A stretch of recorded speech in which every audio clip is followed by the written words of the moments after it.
I'm not sure if Jules has slept for the last 24 hours, but you don't care. You just won the World Cup, Jules, haven't you? That looks like some party. I can't imagine anyone did any work in France today. No, it was not officially bank holiday, but it felt very much like it.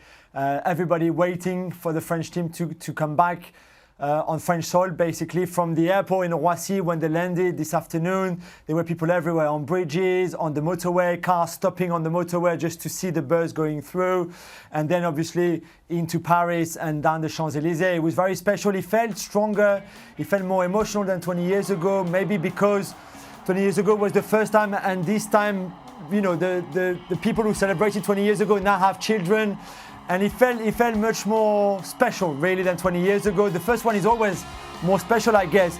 But this one, then, it looks like means more to French people than the one 20 years ago. Jules, the scenes that we're showing now are just extraordinary. It's an interesting point you bring up, because inevitably there will be comparisons to 20 years ago. But you feel that this one is a little more special? Yes, it's more special because I think it's a younger squad to start with, so you identify yourself, especially the younger generation, far more easily, if you want, to this squad than to the one in '98 where, you know, you had players at their peak. This squad is not even at its peak. I mean, you've got another easily 4, 5, 6 years to go for most of them, even more for Kylian Mbappe or Ousmane Dembele, who are even younger, to improve and get to their peak. So I think maybe the younger generation identified itself far more to this generation than the one 20 years ago. But it looks like this winning team are the children of 1998, if you want. And I think when 1998 was a big surprise, this time round, we've been waiting for 20 years. And I think when you wait for so long and it finally happens, I think it gets the country really together. What's kind of unique, Jules, with these celebrations as well is the access that we've had to them within social media. It's kind of the first real tournament that we've had this. And what happens with that, you kind of feel that the players are more likeable almost.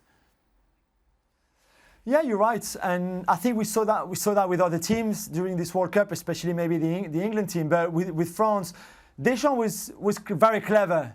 Before the tournament, he said to them, listen, I know you all love your social media, you all love Instagram and Snapchat and all of that. Let's not do too much at the beginning of the tournament. Let's see how we go. And then if we get better, and if we go from strength to strength, and if the confidence is high, and if we feel like there's something happening here, then maybe you can do a bit more, and then a bit more, and then a bit more. And then if we win it at some point, then you can share with the whole world and the whole country. And I think that's exactly what they did.